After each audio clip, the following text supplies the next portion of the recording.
and I'm delighted to say that joined by Matt Vickers, the Shadow Policing Minister from the Conservatives. Very good morning to you. Thanks for joining us. What are your reflections following a kind of crazy week last week as to the likelihood of tax rises to come?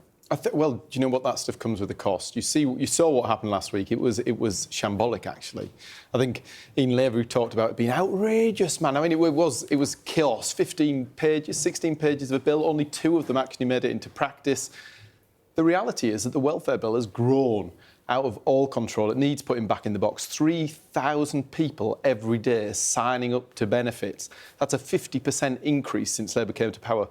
We've got to put a lid on this. People who are out there paying their taxes need to know that their money is being properly spent, that it goes to the people who need to... 50% increase. 50% increase in the number of people signing up, new claimants on sickness benefits every day. That's not sustainable. We can't go on like that. People out there are paying taxes, paying into a system, and they're seeing it being abused. The welfare bill obviously went up hugely at the back end of your government post-COVID. It was something you looked to reform, didn't get round to doing so. Do you regret the fact that you didn't support the initial government plans to reform welfare in this way, rather than opposing the government position on this? Because at the moment we sit here with a position where you opposed their attempts to lower the welfare bill, and yet still sit here and say we should have reformed it. It's a kind of confusing message. It was half-baked, it was shambolic. It wasn't actually saving anywhere near enough money. We needed to go much further than what the government were doing in terms of the savings, but we also needed to do it sensibly. This was half-baked. It was presented to Parliament half-baked. They hadn't consulted people who were affected. They hadn't looked at... The welfare system is there to protect the people who need it most, but the more we allow more people to claim, the more we allow it to be abused, the less we can support those people who really need it.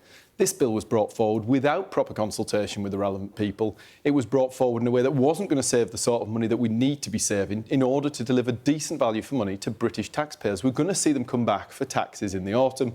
There are going to be more tax increases. We're already at record levels of tax, and people are going to be forced to pay even more.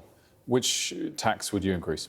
Which tax would I increase? Well, I would be reducing that welfare spend. That's what I would be doing, so that the people who are out there getting up early, going to work, grafting all day, get value for money from the system. And actually, the other problem is the bill will only grow because the economy is being shot by this government. We saw yesterday the big news that the hospitality sector, there's been 69,000 jobs lost since they came to office. Well, announced this jobs tax. Anybody who tries to make money, who tries to create jobs and deliver economic growth in this country is being battered by this government.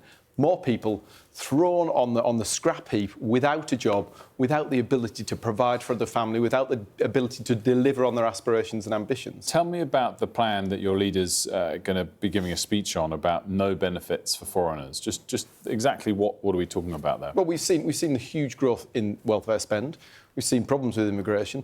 This is about getting rid of some of those pull factors, about making, why are all those people fleeing from France to come to the UK? Because they think life here is paid for, is very simple and very easy.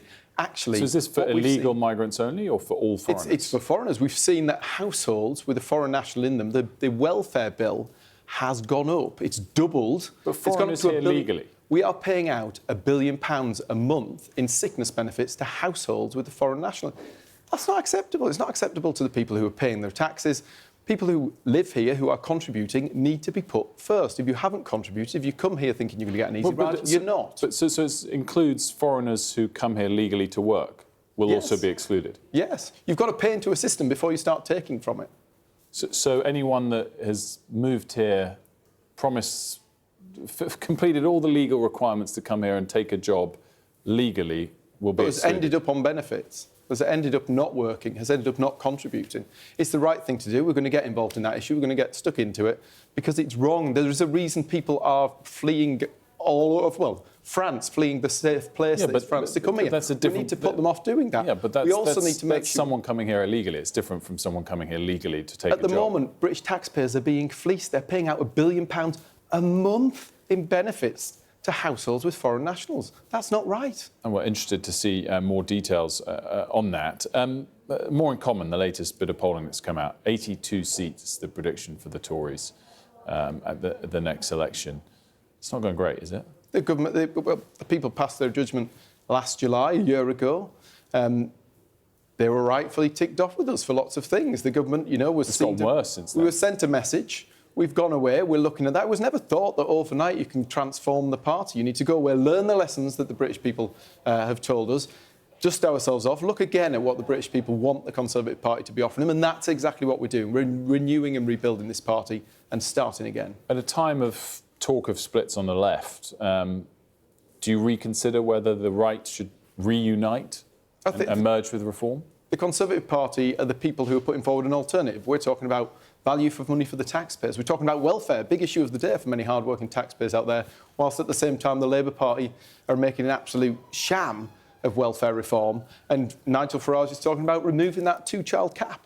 So you don't want to merge with Reform in any way, shape or form? We've got an offer to make to the British people. We're going to be making our pitch, and we're going to be bringing back a Conservative government to run this country. Matt Vickers, thanks for joining us. Good to see you this morning.